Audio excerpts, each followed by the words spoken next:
Welcome to the Women in Vinyl podcast with Jen DiEugenio, founder of Women in Vinyl, and contributor Robin Raymond. This podcast facilitates conversations with those working in the vinyl record industry to educate, demystify, and diversify the vinyl community.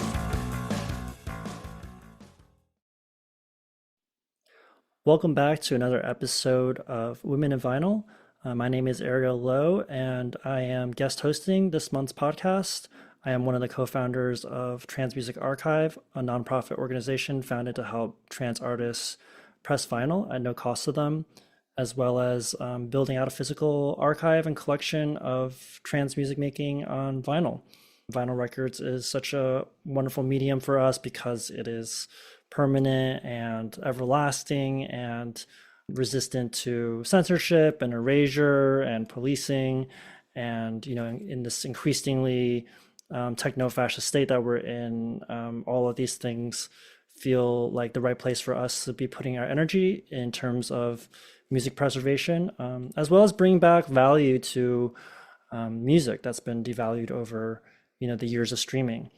Physical media is ever so important, and our work here is to try and create more physical media for artists, providing them a meaningful way to spread their music and have their music heard, and to be able to actually make some money doing music. I had a wonderful opportunity to chat with Alana last week, who is a wonderful DJ based in New York, current resident DJ at Public Records, an amazing club designed with vinyl in mind. And today she'll be guest hosting a conversation with Octo Octa and Eris, both two incredible, legendary vinyl-only DJs who have been in the scene doing parties, hosting workshops, and really just spreading the good word of vinyl on the dance floor.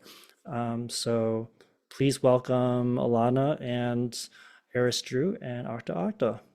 Thank you. Oh, thanks for having us. Yeah. Hi, Alana. Hi. How are you? Oh, I'm so good. Thank you for agreeing to do this and joining us for this conversation about that special hard media that we all love, the vinyl record. Just to introduce myself for the audience, my name is Alana Jordan, probably better known by my artist name, Alana. I'm a vinyl collector and specifically DJ of dance music for 18 years now. And I'm also a resident DJ at Public Records nightclub in Gowanus, Brooklyn. And I have here with me Eris and Octo Octa, who I'll let introduce themselves. Go ahead, start. Yeah, hi, I'm Eris. Oh my God, I haven't had to introduce myself. You want me to do it first? Yeah. Okay, I'll do it first. Hi, I'm Octo Octa. I've been a electronic musician and DJ for 24 years. I've been releasing records and touring since 2011. I've put out a ton of vinyl myself, and I am a all vinyl DJ here with my partner Eris. And that's me. You are? I'm Eris. I'm also an all vinyl DJ, which I started DJing in 1994. I've been involved with records since the 90s, and you know my latest venture being T4T Love Energy, the label I run with Maya, who's my partner in all things, both DJing and in love. And you know, we're talking to you right now from our cabin, which kind of says about a lot of our life. Like we ship our records out from here. We saw our self-releasing Maya's album coming up. So we have about 15,000 records. Yeah, we got about 15,000 records. We got two music studios. We have Studio A and Studio B. We also have a beautiful, very old school, like Dad's 70s hi-fi sound system in our dining room / listening room. And a big custom sound system for playing records really loud. Yeah. But when we're not here, we're lugging around our records with us to gig after gig internationally, because, you know, the only way that we can play our sets is, you know, bringing these records around. So we carry suitcases of records around, and then we shop for vinyl all over the world. So I feel kind of part of an international sort of community of record shops and collectors and DJs. Yeah, and then we take the vinyl so seriously as artists that we actually have a tour production manager, Dan Koya, who like advances all the shows and makes sure we have enough concrete and the right kind of turntables and the right kind of setup and isolated stages and everything, so we're not feeding back or skipping, and we're always like having to sound check just like a band. We've been doing it a long time and we take it very seriously. Trying to make it possible to play records all over the world. So that's us. Yeah, I think that was a great primer. And can I just say, I wish I had somebody making sure all the clubs had concrete and the right turntables and everything. Well, and it's one of these things, it's like you're not asking for the world. They cost like $15, $20, $30 each a slab, so it's like one of the cheapest backlines you could actually ask for, but somebody has to go to a hardware store and fucking lug it around. No, it's crazy how not every club has those. You should just have that for your decks. Full stop. But anyway, that was a great intro. Thank you guys so much. We can get into it, and I guess start at the beginning. Like, how'd you get into vinyl? I mean, maybe some early memories of just vinyl parties, raves, maybe record shops, and then from there, how you learned how to DJ, or what made you want to get into DJing specifically with vinyl. Yeah, go for it. I first started buying my first records when I was around 13, 14 years old. Which was when? Which was in 1999 or 2000. I fell in love with drum and bass when I first got the internet at 13, and I really, really wanted to be a DJ. And so I started very, very, very slowly buying records at that time, and then trying to DJ at my house very unsuccessfully. I soon changed over to buying a drum machine and making dance music because I could make more dance music with less stuff than it was for building a record collection as a young teenager. Later, when I moved to Brooklyn in about 2010 from New Hampshire, I felt I had a lot of access to record stores for the first time. So I was going to places like Halcyon and Co-op 87 and Academy and A1. And I started building out a record collection with the cheapest records that I could find. And then also during that time, while being a live performer, taking my fees that I was getting from playing to then investing in a pair of turntables and a mixer and stuff at home in my apartment, started practicing DJing there. And eventually my friend Sam Callum Matthews, plays as Callum Matthews, encouraged me to also be out DJing with him. So I started DJing around New York City a couple years later. And then we met when? 2000? I think 17, 16, 17. I think we met in like 2016 and we started dating around 2017, 2018. And when I met Eris and found someone else that was very deeply in love with playing vinyl records and had a lot of technical skill because she'd been doing it longer, I essentially doubled down in my my DJing attempts and worked on getting better and better, so that I could go play with her. And I don't know, we're here now, 8 years later. More records than we know what to do with. Well, and when I met Maya, I'd been DJing for 23 years, but I just started really touring in earnest. So start from the beginning.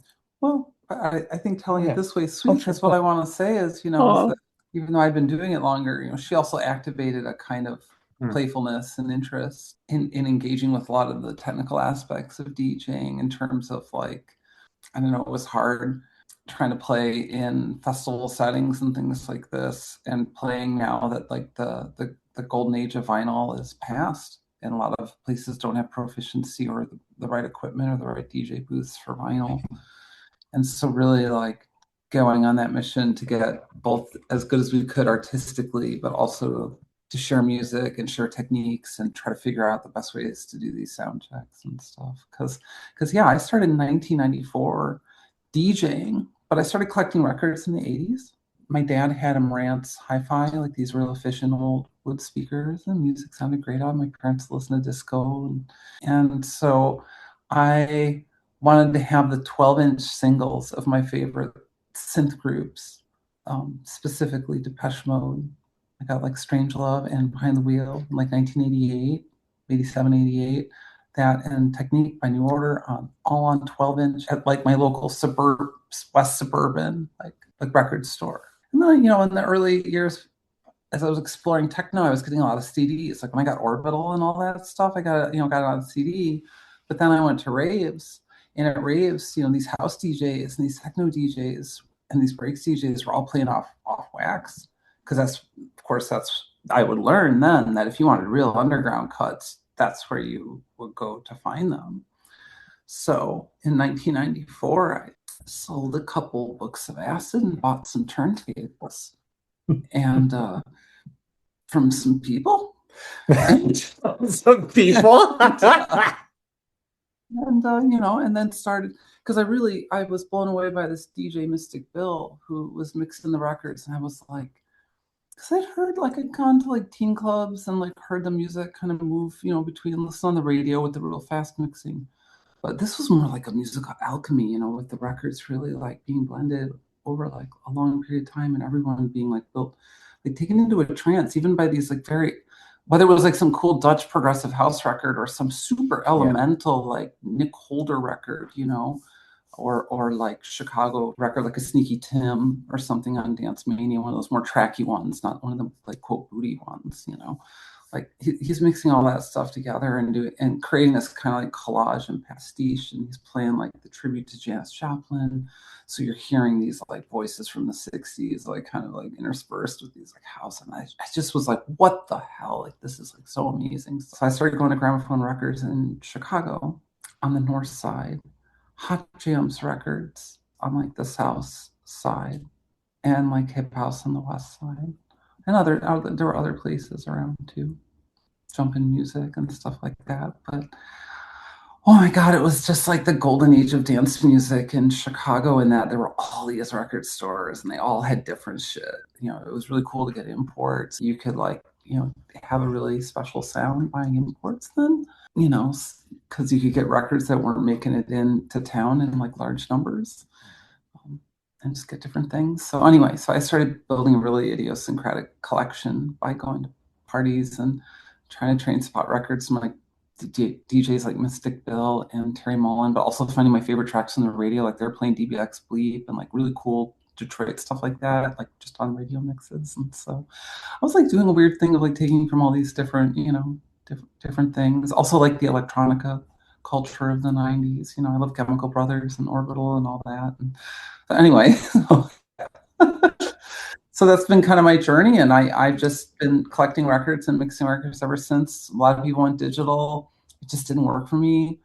I just kept wanting to play records. I've always had like a really special connection to them that's just deepened and grown over time to almost like mythical kind of like couples, where I've built mythologies around them. And it's like Maya and I's love language and stuff, these records and connections between friends. I mean, Lana, would we be friends if we weren't all into records? I don't know. I mean, I really like you. I would hope so, but I don't know. It brings us together. It brings us together. Like our technology. It brings us together. Totally. Yeah. I mean, I'm pretty sure that my first interaction with you guys was Maya. You had given me guest list graciously without knowing me to your guys' party at Goodroom, and I brought you a record as a gift. It was a Dan Hartman and Liliella Holloway record with a Todd Terry mix on the B-side. And I was like, I've been listening to this record for years and I feel like you would love it. And I'll never forget this. You took the record from me and you looked at me and you went, Todd Terry is my favorite producer. It's still true. And I was like, all right, it's meant to be. Meant to be. Of course. Yeah, that's really amazing. And I love that you mentioned all those different shops, Eris. Love that Gramophone is still around. Love that Michael Serafini is still conducting the labor of love that is keeping that shop open. Yeah, because it had different owners, and one of those owners passed away. Rest in peace. Yeah. So yeah. I think that's probably a good segue. You know, you guys are all over the world, international touring, dare I say, superstar DJs. So like what's the spot around, like what are some of your favorite shops, places for vinyl around the world? I'm sure that you have some either deep cuts or just really special places to you. Oh I'd love yeah, to hear. I have an enormous list so as we travel constantly, I keep track of record stores in different cities and places that we go. Some are like, as we'll like land somewhere and I'll start looking at stores and saving them. So we don't always get to go to all of them, but a bunch of them are, I don't know. I mean, geez, where's favorite places? I was mentioning Bikini Wax in Berlin is still one of my favorite stores of all time. Palais du Dance Play to Dance in in Glasgow. Glasgow. Jeez. My favorite store in the world for new music is Phonica Hanukkah. in London. Yep. We We're we always love, at Human Head in New York every single time. we love You Threads. Oh, Detroit Threads is so good.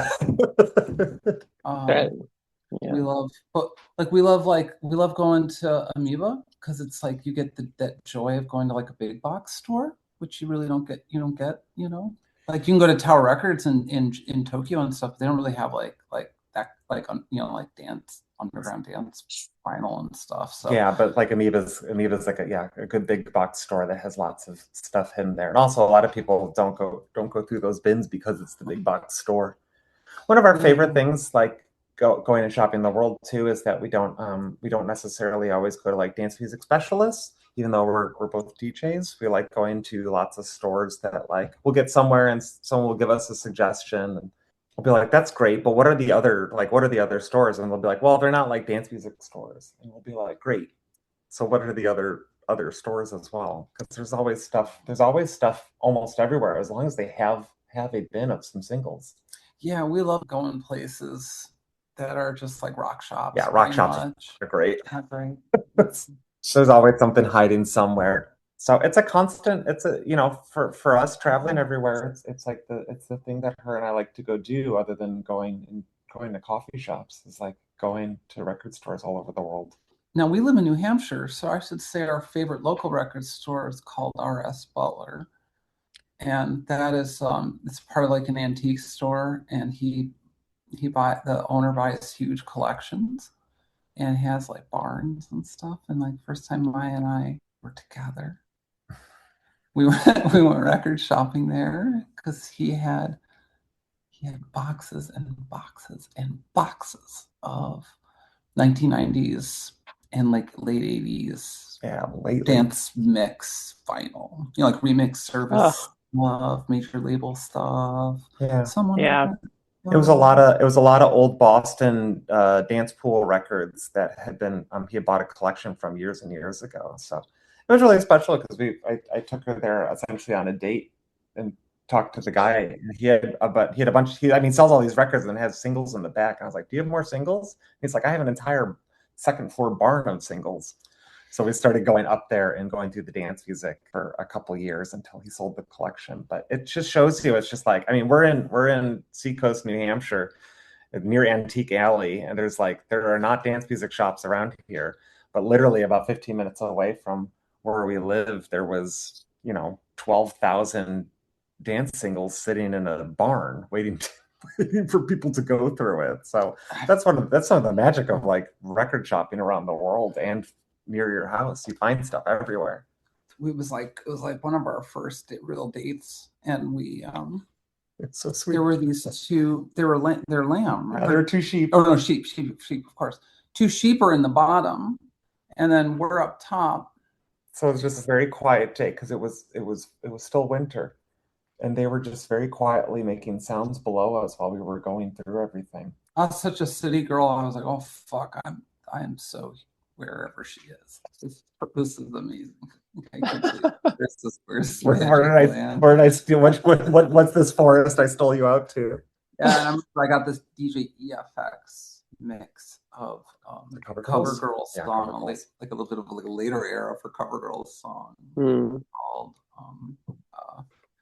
what was the name of that record? The thing I Well, it's like one of those "if you love me, show me" kind of messages, Yeah. things. I played that at the gig after I fell in love with her here more deeply, and then, or at least was like ritually connected to her, and then yeah, and then started playing that tune. I remember how thunderous it felt. It was so emotional. Anyway, a big part of our relationship, and also, or like Eris had said earlier, like we have records are like part of our love language of speaking to each other and sharing music. So it's been such an important focus on how we communicate with one another. Yeah, the dub mix is great, but the club mix is where you get to tell people things. It's And very true. it feels great. Also, we love a DJ EFX record. Of So many course. good ones. So many Yes. good ones. But that's an absurdly heartwarming story. Thank you. Certainly feels good to hear. Faith in humanity is restored a little bit. Why don't we get into the technical side of things? Because I know, and you guys have impressed this upon me even more than I already knew it to be true, but the technical side is like super important.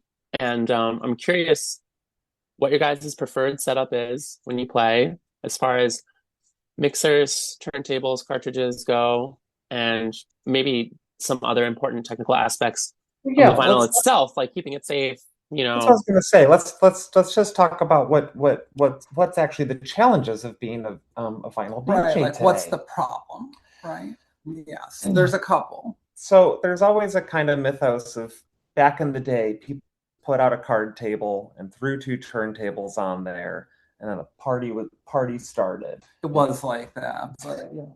And so we're talking about vibrations, and when you are in a club environment, or even at a house party or a basement party, wherever you are, trying to play records, you are constantly dealing with the vibration of the environment.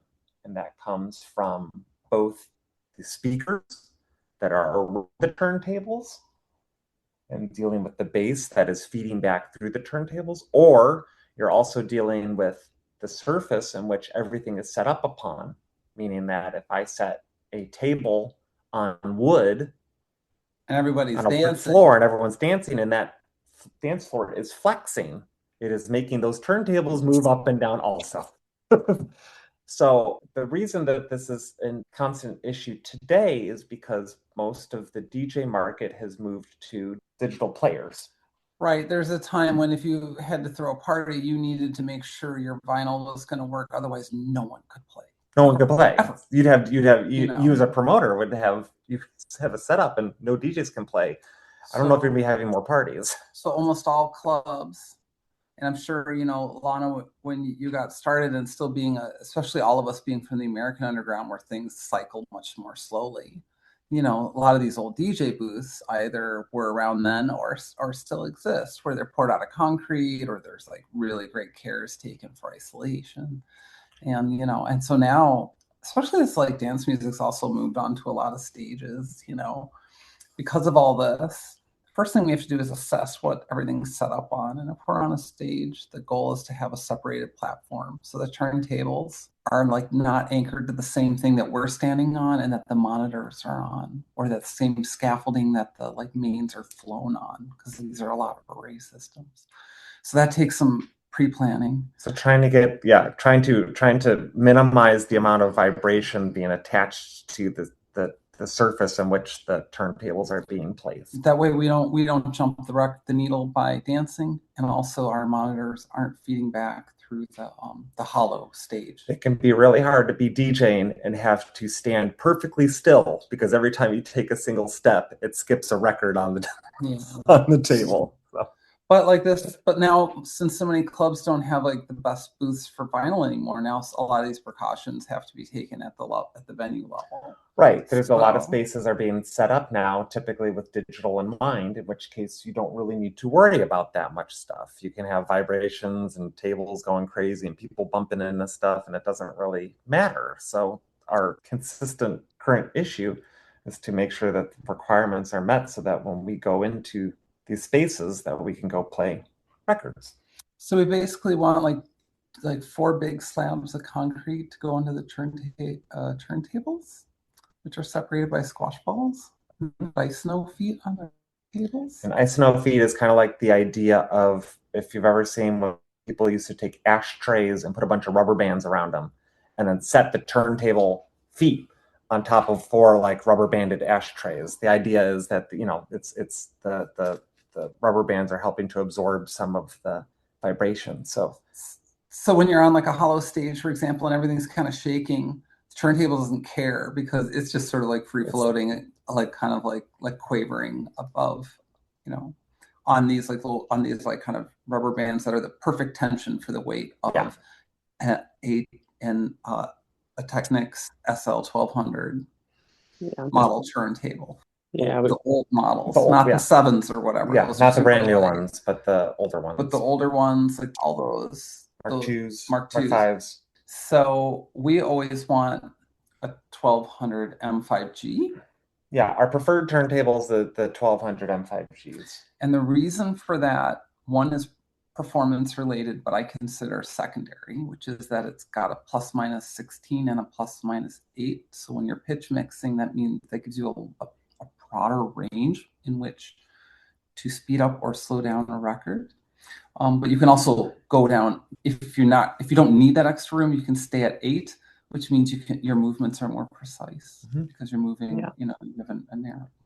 So well, that's one of the reasons we like that turntable. The second one is that it's a digitally calibrated turntable, unlike a Technics Mark II. The pitch is digitally calibrated. That circuit is. The reason that we like a turntable that has a digital calibration is that as Eris and I tour all over the world, while we travel with our records, we do not travel with turntables or a mixer or something like that. These are typically things that are provided by the club or the festival that we're going to go play. Yeah.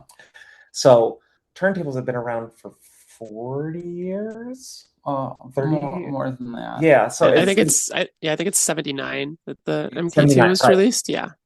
So we're dealing with equipment that was produced for a long time, but are definitely older pieces of equipment. Yeah. And while they are consistently maintained and serviced, we found that over the past 5-10 years is that they're not holding their calibration as well as they used to. So when we use something like a Technics M5G that's digitally calibrated, we know that when we show up at more gigs, it's consistently calibrated the same no matter where we are, unless there's a really major issue with the turntable. So for people who don't know, it's like when you ride the pitch, you're basically keeping your hand on the pitch the entire time the two records are playing together. And the point is to synchronize them perfectly, both in their BPM, but also, so that all the percussion and everything and the phrasing is all lining up. And stays aligned. And because it's not a digital file, because there's variations in like the mechanism and in the pressing of the record, and maybe even in the older equipment used to make some of it and stuff like that. And there's even a little wobble in the pitch adjuster itself.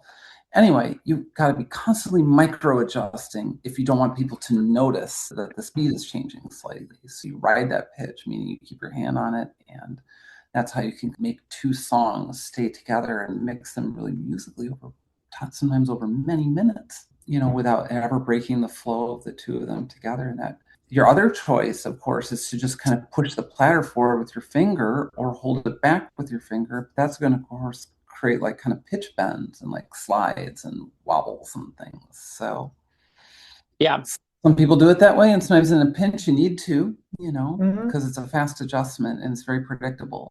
But on the CDJ, nobody hears that, of course, because it has this little button which makes it always stay in this exact same key and stuff. Yeah. So it does this weird magic where it unhinges pitch and time, which is actually really weird to your ear. Your ear wants to hear something slow down. It wants to hear its pitch actually also slow down. Yeah. No, I agree. When I use the CDJs, I never do the master tempo ever. Like if I have to use a CDJ, I'm leaving the pitch alternate. Because I'm guessing you get more sonic feedback with your kind of speeding up and slowing down like by having having a haptic of the sound itself being adjusted. Yeah, everybody seems to use the master tempo, and I'm like, no, I want this to mirror vinyl as much as possible. And I don't really use CDJs. I have them, don't use them really. But okay. We actually don't know. We don't really. Eris doesn't really know how to use them. Use them, yeah. When I was a live performer for a number of years, I couldn't tour with my live equipment and tour with records. So I played digital files for probably about 1.5 years, 2 years. And then once I met Eris, I felt more comfortable making the chaos choice of being just doing vinyl only with no backups. Yeah, I bought the CDJ 2000s in 2013, the 2000 Nexus when they came out. I remember 2012 and 13 was that era where everybody was like, vinyl's going away. And everybody was trying to convince you, as if you were still holding on to vinyl, people were like, give it up, play digital around that time in dance music. Mm-hmm. And I refused. We refused, obviously. That's when I started an all vinyl night at Smart Bar. Yes. That was super interesting on the technical side. And honestly, I know we could go on forever about, the technical complexities of spinning vinyl, because there are a lot. But I know you guys feel passionately, and I feel passionately about the cultural side of all of this, the DJ in the context of queer nightlife, queer culture, the storytelling, the love language, like you're saying. What is the importance of the DJ in queer and nightlife in general? And then vinyl as it pertains to house music and nightlife culture, maybe through the lens of how, at its heart, house music and dance music and disco and all that stuff is gay, trans, Black music, and was made sort of by us, for us. I mean, that's a broad jumping off point, but I know there's a lot to say on that side too. So I'm curious what you guys would say. Why do we find the record to be such an interesting cultural artifact? We have a lot of mythology that we build up around the records that we have. And it is the physical manifestation of the music. So we have this medium that we listen to. It's for our ears. It moves into our body. We engage with it through the air. But the medium in which we as DJs like to interact with it is through spinning records themselves and having the physical manifestation of the sound wave on the wax. I get to hold my music physically and touch it as I put it down on a platter to then listen to it, to spin it, to then present it to other people. The way I know my music as a DJ is by looking at my records, and it's looking at the sleeve and the label and the markings I put on it and the energy that's been charged with it and the memories that are built into each of those records when I hold them and look at them. So when I'm playing from night to night or gig to gig, I have this constant buildup of energy and ideas around the thing that I'm picking up and playing. And also physically putting marks on it at times, from either marking it with information that I have from BPM to the side I want to play, to also putting skips into it or weird scratch on it or something like that. Like there's this action of me, myself, changing a part of the wax as it's being played over and over again. I feel we both find that there's like a magic energy that's built up on the records themselves as they're consistently played for people and in spaces. And that I find a greater connection is built with the wax itself every single time that I'm going and spinning it somewhere. It becomes a sacred object through a community process. And you can find in whatever ontology you want to ascribe to the word sacred. It doesn't, I don't really care. It's just that's what it is. It becomes a ritual object that is in some sense signifies this elevated moment that we all experience together on the dance floor. We get to carry them around with us for better and for worse. The records are like a medium, into themselves, and in that they have their own attributes through being medium. And as DJs, we present them and we curate them, but also we translate them. And that's a huge role for the kind of DJ in contemporary queer dance music culture. And I think part of the power of the kind of queer DJ in these spaces, because the truth is people right now really need these dance music spaces for so many obvious reasons, but the cultural artifacts we're using, what makes them beautiful is that they are in some sense, these records are these like actualized objects that are these like creative excursions, like people who are no longer with us who made these songs. Like these were their hopes and dreams. These were their beautiful songs, or these were their tough songs, or their psychedelic songs. These were their songs, and like we're carrying around these like very few copies. I mean, you might be like, oh, well, there's 1,000 copies of that record in the world. I'm like, that's how precious this music is. People go on Discogs, don't realize it because there's so few of us that collect this. But that's why, you know, there are DJs in this space, though, because we collect these things and then we bring them into the present moment. And there wasn't a lot of like visibility for trans folks in the scene that, you know, I came of age in, you know, and so I think part of what makes older records still have like a living force is that like young trans people kind of want to like translate them into the present moment, into their actual lived experience, you know, find these records to your like joke about the club mix, you know, that carry certain messages and meanings, and that, you know, and in some sense that might be through like sort of double meanings or through like mixing things together will kind of like bring out trans narratives, you know. So I view myself as a little bit of a translator, and to be clear, that does also raise certain concerns to me because it's a decontextualizing cultural role. And like Eris is saying, I mean, this is also built in these communal moments. So as being the DJs, it's like I could collect these records all day and play them for her at home. And while her and I have these connections to these songs and talk to each other with them, it's in the wider experience of playing them with other people and sharing communal spaces with other people that a lot of the heaviest memories are built around a lot of them. And the narratives are also pulled out in those spaces as we're weaving them together and being in those spaces with people. Like I just came back from tour and I just had a run this past weekend of playing 3 gigs and 2 of them were in really small, intimate spaces. And especially the last one was a very queer event I was playing. And, you know, the last one was like the most powerful one. And it was, I played those records throughout the weekend with people for the 3 different sets. And a lot of the memories I'll pull with them forward, and the deepest contextualization of some of those songs comes from that moment of being there in a queer environment with a lot of other people like me, and being able to kind of present that music and really see and feel the feedback that how I feel about these songs and what I think the power that lies within them, and then seeing that in that space ultimately with someone just feet away from me, also losing themselves in those songs in the same way that I'm having a very shared moment, and then that record to the next place. And that's not to say that charging it. Yeah, charging it. And that's not to say that the other events I did over the weekend didn't have that. Yeah, that's honestly, it's so special.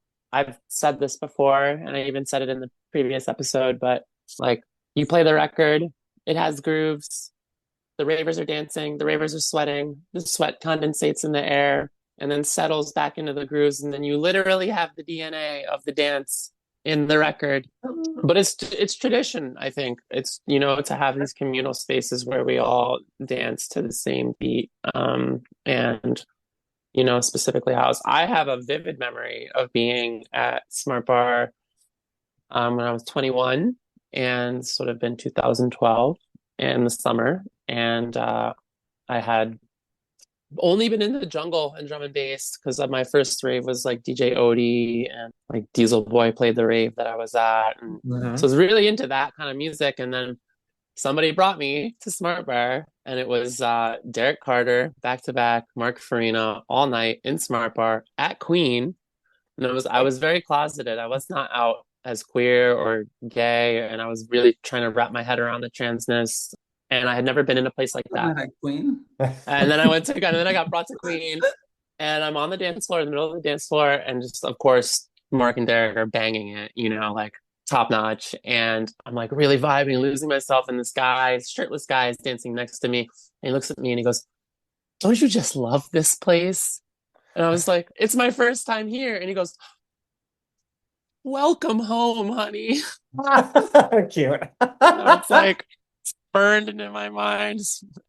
That's right. I was dancing in the speaker a couple weeks ago to Maya. Yeah, for Flowers of Romance. For Flowers of Romance. I just went to rave on my therapist's advice. Yeah, Eris, that's Eris came to just see me play, and then I was DJing for, of course, at the club, but playing for her, and then playing for her mentor, Justin, and then being very nervous. Being like, I better do a good job. But Rupert, the sound engineer there, Rupert Murray, oh my God, it sounds great right now. it sounds so great because Amazing. that's like the huge part of making vinyl really knock at the club is like the sound tech. They have to tune that system. Yeah. It has to be tuned for vinyl, and that's the thing. Yeah. You can play something like that beautiful 80s record you gave me, the Jersey record, The Rain. Yeah, Intense, Let the Rain Come Down. A record like that actually has that thunderous quality to it that those early house records actually had. People are kind of like, oh, that kick drum's kind of light. It's like not the way they would tune old systems, of course, where that beat was made to be very present. Now you do that nowadays, and then you play new music, and it's going to sound really unbalanced. It sounds really weird. And that's part of why Maya and I invested in a sound system, because we want to be able to have a system that really reproduces the kind of house music that the three of us all love so much. You know, that mid-rangey, all that percussion, the voices, the actual layers of like really musical type of sounds in the mid-range and stuff. Because like contemporary dance music, is very like about the sub and about the like extreme high. It's very maximalized. It's super about stereo, which like of course the older dance music that's being optimized for vinyl was not. So our system's based around like the idea of people being able to dance into a single speaker column and getting a full frequency of sound and a preservation of dynamics. Yeah, and then like really good dynamic response. So we use like really really old like style like Class A analog amplifiers to power and just like a limiter that you're never going to come near. But I should probably mention on the subject of like sort of trans communication and music as communication, like the sound system is kind of like the record in the sense of being like this ritual object, this thing everybody's working on, because it's like these parties are massive group efforts. And then our friend Faye is in charge of our system and like has built many of the speakers for it, has launched now her own sound company, which we should shout out actually. Yeah. Faded Systems. Yeah. It's Faded. So. Yeah. FAITED Systems.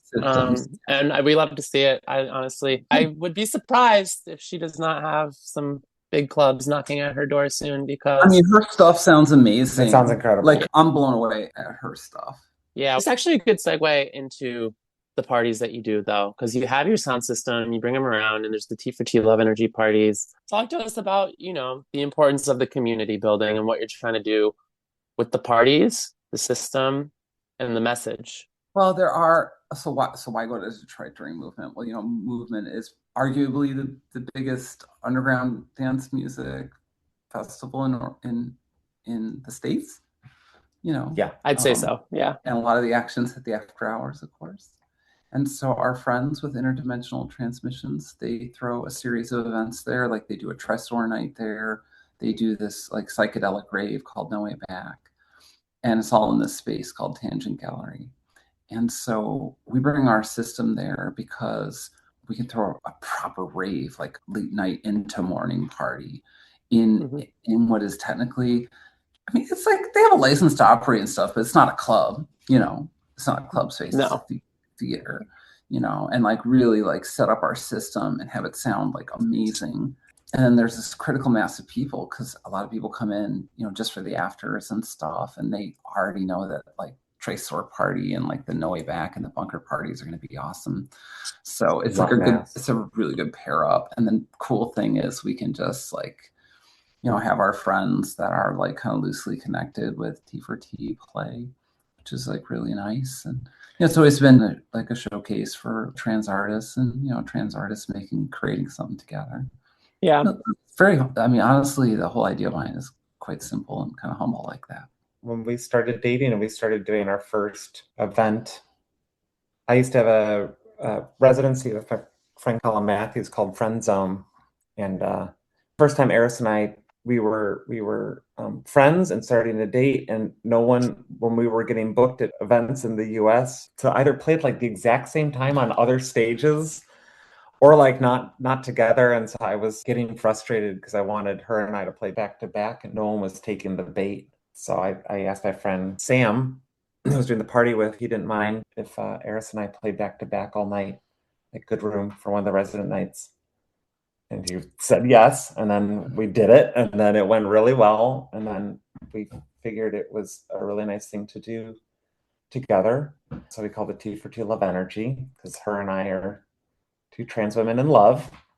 And then slowly we started expanding out from there to also be presenting other trans DJs and artists that we think are really wonderful and powerful and magical and talented, and to then have these kind of showcase nights where just really have these all trans lineups of artists playing and presenting them to a wider audience, hopefully. And then that moves from now into the communal aspect with the sound system and with everyone that we're working with. And we're a trans collective, and the speakers are run and managed by trans people, and they are built by trans people, and the set for System Activate, the lighting's by all trans people. And we're like trying to put forward more of what we do as this kind of like spiritual practice together, to build these communal spaces and to do this communal work together. But also, if we're going to speak for Faye, I also do want to say I think it's important to her that people get opportunities to do sound tech and other things like that from our community, because these industries are shrinking and consolidating, and in some really ugly ways. And so having like places where it's like safe to learn and you feel supported and stuff is like really an important aspect.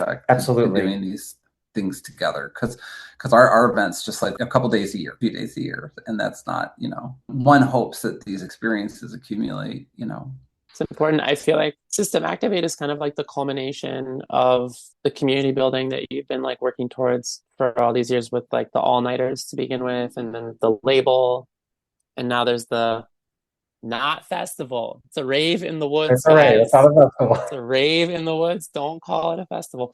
Well, but, and it's also System Activate is, just to quickly say, it's a rave we are organizing with MX Blair and also Faye. Yes.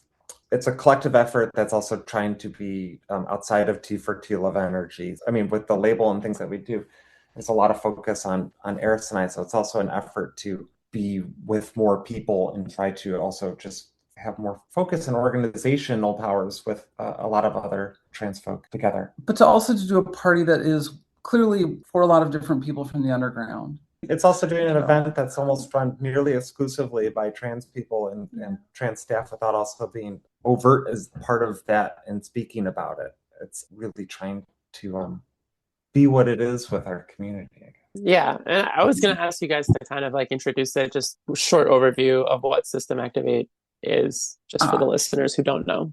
Sure. So every year on the anniversary of when the KLF burned $1 million on an island of Jura in 1994, so August 23rd, we go out to the forests of Vermont. We set up a sound system on some private land. And it's just a little clearing in a forest, and we set up our gorgeous system out there with our friends. Just, it's a real like kind of roll your shirt sleeves up, like homespun effort. It's mostly our friends DJing. It's a no alcohol rave.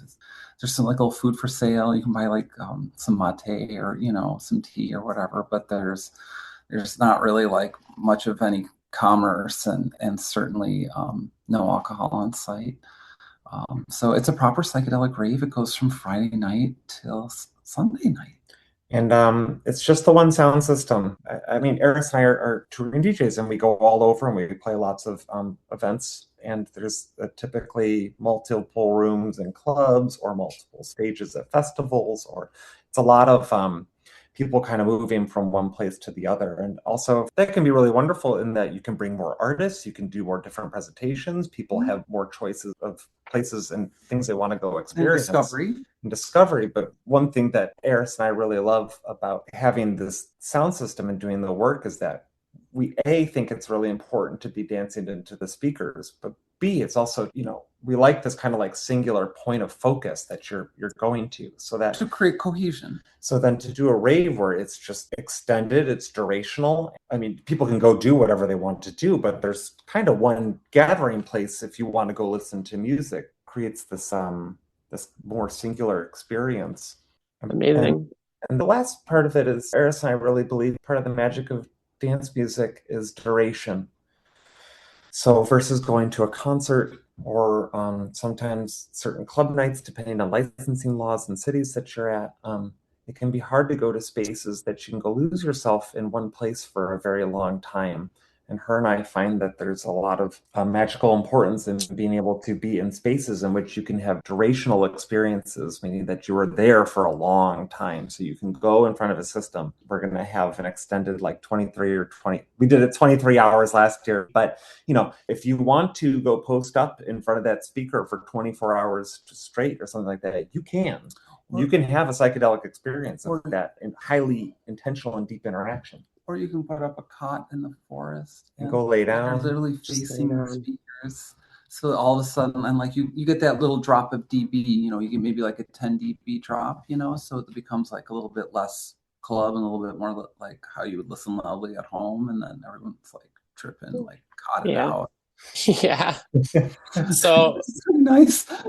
What's a really quick question, just because I'm interested, what's the longest each one of you individually has continuously played vinyl records, blended them for, and then what's the longest you've gone together? I'm curious. My personal is 17 hours records nonstop. Oh, you beat us. 17 hour. Did I really? Yeah. That's amazing. It was at an after hours club in North Carolina years ago, but I went 17 hours from 2 a.m. to 5 p.m. I love it.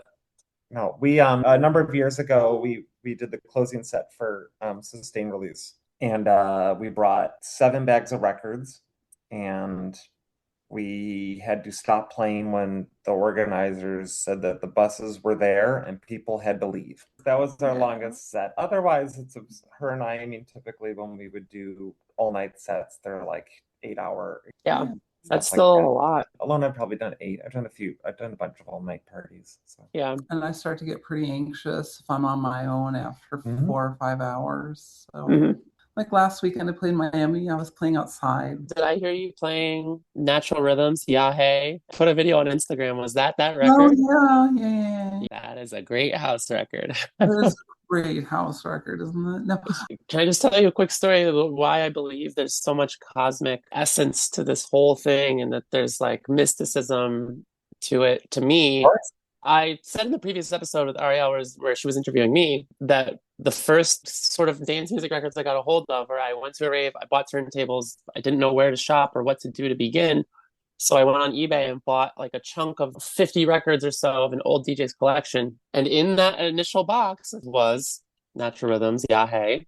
Girl, I've been collecting house music for decades. I just got that record. Like last year. I got it like late last year. So I got that record in there. But the story that I'm trying to tell is that I think it was an interview you guys did years and years ago with, I think it might have been Paper Magazine, where they asked you what's the ultimate queer love song. And you said Friends of Matthew, Out There.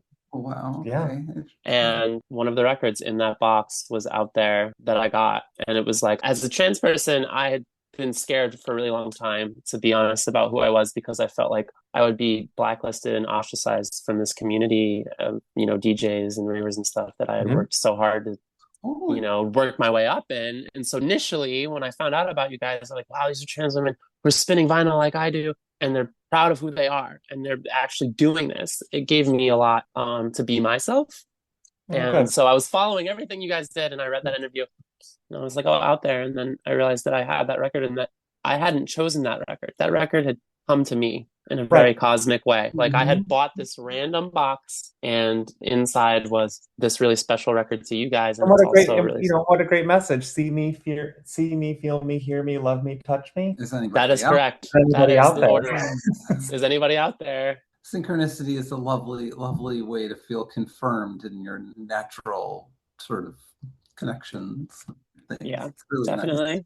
Nice. Definitely. Yeah. When we first met, Eris picked me up from a friend's house. I was doing a short interview it was like a little promo for a record that I was playing on Argo with Steve Mizek. And Eris came and got me. So we first met because she was going to be my driver for Smart Bar. She was my pickup for the day because she was a resident there and wanted to come meet me. And so we were going to go hang out. So we got in the car and we started listening to music. And he played me Nino World Champion. And then you started playing me Morales dub mixes. She started playing me a bunch of Morales dub. Playing me a bunch of Red Zone dubs. And I'm coming from New York at the time, and I didn't really have that many connections in the Midwest yet. And she starts playing me these records, and I tour a lot, and people would play me music and would share things with me. But it was the first time someone was really sharing music with me that was like, I was like, who's getting super excited about a Red Zone mix out in New York? And I was just like, who is this girl? And then we started talking more. And she starts sharing with me these records. So they're like tribal records. And she has all these prescription records that I really love. And I started going through her collection and just start realizing that all these things that she's just holds dear and holds deep and was buying at the time are the things that so deeply connect with me musically. And so I found with her this person that was like this, it wasn't a Venn diagram of tastes.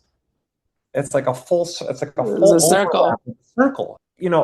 Sharing music and having lots of friends that are doing music. I mean, I have, of course, lots of overlap of taste with people, but it was in her I found this almost total completion of music I wanted to listen to and present and spin. And it felt so, I don't know, it feels like so otherworldly in a way to have this like deep connection with her and to have her come into my life and then just have this person that's just like, it's I didn't think there was someone else out there that wanted to listen to just the same things I did and heard the same things. Yeah. We would play each other Todd Terry records and hear it as experimental music. And hear it as experimental house music and hear all the wild programming and just the interesting choices, and that it's not like they're not, it's she got it in the same way I did, that I would play these things. We could just talk about it instantly in a way that I'm not trying to show it and be like, no, but listen to the drum programming. Like how, like I know you're like, oh yeah, those are kind of whatever records. It's like, no. These are not like whatever records.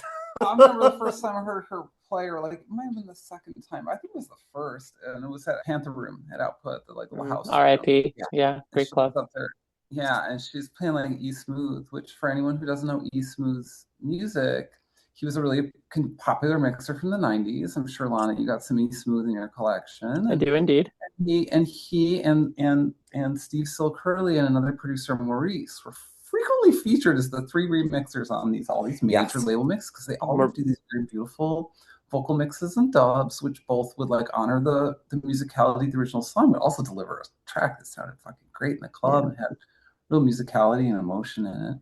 So anyway, these are kind of like, these were at the time like 50 Cent records in Chicago. Yeah, it was probably Joe Manda. I Cried the Tears. That's a great record. That's a great record. I think you played like Too Blind to See or something. I think you played Kim Sims. Yeah. Actually.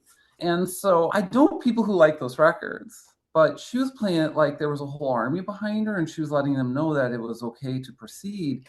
And that's like how I think of that music, meaning that it has, sorry, that's kind of a joke, and I don't mean to make it during wartime in like an insensitive way. But what I mean is that the music has like force of something that feels like, I don't know, like power behind it. Like it has strength. It has something that rouses the spirit, that makes the spirit want to do something extraordinary. Like climb a mountain, or, do something that requires courage. Yeah. So that's what she would do with these piano dubs from these like R&B singers sped up, So I was like, all right, cool. Well, I think we might see each other. I think there might be a common thread. Yeah. Before we move on, I have to know from each of you, favorite Red Zone mix. One of the records is Starlight, the Blue Pearls. Ooh, yes, the dub with like the rainforest noises in it. Yeah, absolutely. I bought that thing is. That was one of the first. On our first time record shopping before we were officially dating. It was one of the Red Zone dubs that she was playing me, so it's always been the bass. Like that second portion where it clears out, it's like these tribal drums that are slow. They're like 114, and he does that for like 32 beats, maybe even 64, and then it just kicks in the sub with no crash or anything. It's just like doo doo doo doo. It's so good. Oh yeah, it's amazing. Yeah, that's a really good one. Morales cocaine music. I mean, I must. He's amazing. I did sound for him once, and I was really, really nervous to meet him, and he could tell I was really nervous. And at the end of the show, he grabbed me on both my shoulders, grabbed me, looked me in the eye, and shook me a little bit. And he was like, Lana, life is all about smiling, laughing, and having fun with your friends. And then he just turned around and wheeled his entire posse behind him, and they walked out of the club. I was like, wait, did that just happen? That's great. David Morales just shake me? When I was dropping him off at the airport, and he said, "It's all about the songs." And I thought that was sweet. That's sweet. I thought that was sweet. Yeah, my favorite Red Zone mix is on the B side of the single for Another Sleepless Night. Mike Hitman Wilson, the Red Zone dub, where it's got the hip house verse. They played that on the radio, a lot of those radio mixes for years and years and years. The original Hot Mix 5 and Julian Perez. Believe it or not, so funny, keep coming back to this story. That record was in the mystery box from the beginning of my journey. Whoever sold me that box was seriously deep in the game. And I wish so bad that I knew which DJ it was, because it had to have been someone good. But that's great. I had a spiritual experience in, I want to say 2015, or maybe it was 16. Mike Servito played it at like 11 a.m. at No Way Back. Sounds about right. It was just mind-blowing. All my memories of No Way Back in Detroit are like so amazing. And maybe listeners will get a kick out of this. I think it was the first year, Eris, that you had DJ'd at No Way Back. Me and all my friends were like very up front and to the left, and we kind of had a side profile view of you on the decks. And there was one record that skipped, and it skipped once, and you, without even reacting, like bent over, put your lips right up to the needle and went and popped the needle over to the next groove with like this little breath of wind. And it like somehow cosmically landed like on beat. And like the record and the rave kept going, and like no one really noticed. And me and all my friends were freaking out. We're like grabbing each other and shaking each other. Like, did she just do that? What the hell just happened? Did she just blow the needle into the next groove and it landed on beat? Like, what the hell is going on? Sounds about right. My hands were really wet because of how hot it was, and I knew if I touched the needle that it was going to get more clogged. It would make it worse because I would get the immediate dirt off, right? But then I would make the situation worse because it would serve as a magnet, because the water itself is charged and so is dust. So I was like, well, I got to try to blow it off. I'll never forget it. Yeah, just amazing story. I mean, I could go on with stories about you guys and vinyl records forever, but I guess in the interest of wrapping this up on,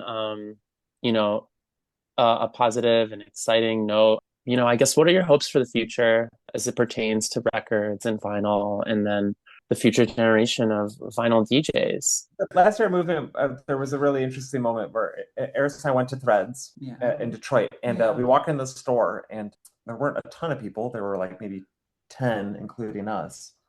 But it was a whole lot of young people, and everyone was trans, and everyone was buying records. It was dope.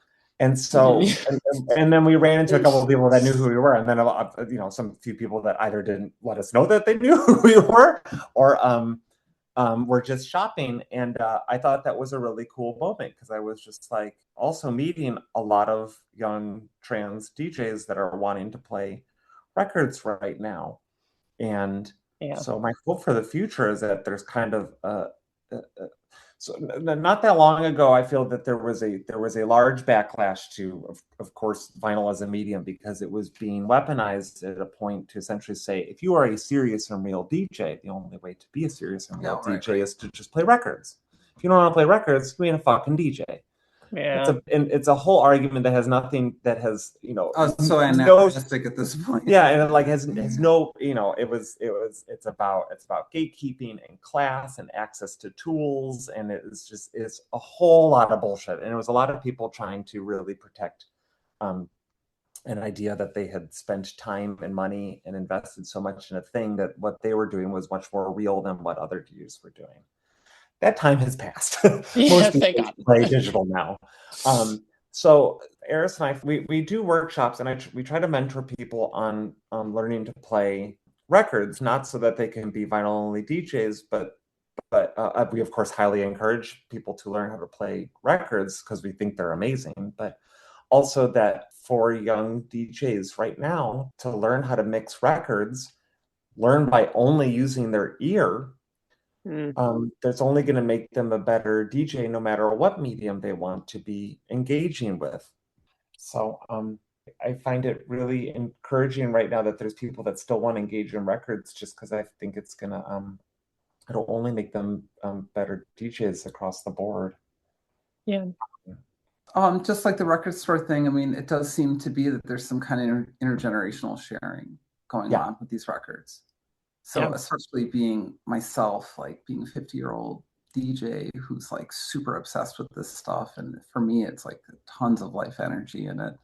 Like, I am so happy to be a part of that. So I just hope, you know, if what I see with my own eyes is as pure as I think it is in this world, fucking like that is super now like mediated interaction wise through media and through technology and through lots of stuff that's tracked. And, you know, not to sound like paranoid, but let's be real. And we're all living in this security state right now.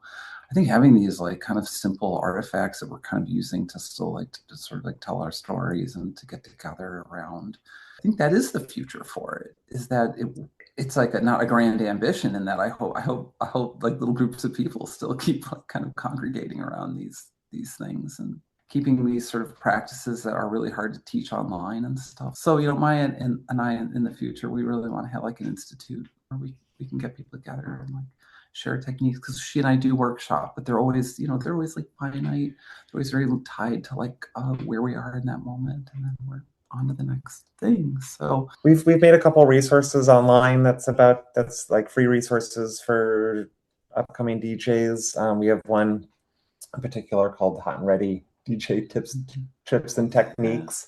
It's been translated into a number of other languages by very sweet individuals and collectives from around the world. And it's like a 28-page PDF that just kind of goes over all sorts of things, from playing records to stuff to bring to the club to tips on starting collectives and people to work with and stuff like that. And it's on our website. We don't run ads on our website. It's on a totally free platform. No one makes any money from it. We don't make money from it. And people should share it as much as possible. The whole point is to get tools and tips to people that don't necessarily have it. So we love sharing that.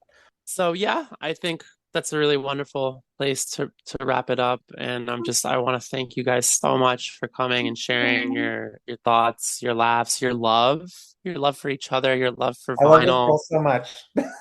I love this girl so much. I love her so much. I really appreciate you talking to us, and I'm able to speak a lot more about the music more intimately now because of Eris and I because of you too. Because of the time we spend together and the, you know, being in love with someone that also loves the same music means you two are, you know, the two of us talk about it a lot. I'm so grateful for you guys, and I guess I'm going to invite Ariel back in to take us out here. Thank you so much. Yeah, it was such a joy for me to just listen in and like learn so much. It was really great. Thank you so much for joining us. That was an incredible conversation with Eris, Drew, and Octo Octa. You can find out more about the events they're throwing, as well as the Hot and Ready DJ tips that they have for free on their website at t4tloveenergy.com. That's spelled T4 as in the number, TLUVNRG.com. You can also follow them online at Instagram at their handles at Octo Octa. That's OCTO, OCTA. And Eris Drew, ERISDREW. And you can also check out Alana at Alana_DEEJAY. Thank you, Alana, for hosting such a wonderful conversation. All wonderful vinyl-only DJs. Such a pleasure hearing from all their collective experiences as vinyl DJs. You can also find out more about the work that we do as Trans Music Archive at transmusicarchive.org or on Instagram at Transmusic Archive. We are a nonprofit organization with the focus of helping trans musicians press vinyl and building a physical archive of vinyl made by trans folks. And again, lastly, thank you to Women in Vinyl for having us and giving us this platform to chat about vinyl in the queer and trans community, its importance in nightlife and our culture. Please go support them at womeninvinyl.com. Thank you. This episode has been brought to you by Women in Vinyl and Red Spade Records. Thank you for listening. Please remember to subscribe, and you can always contact us directly by visiting www.cultivating.com. womeninvinyl.com.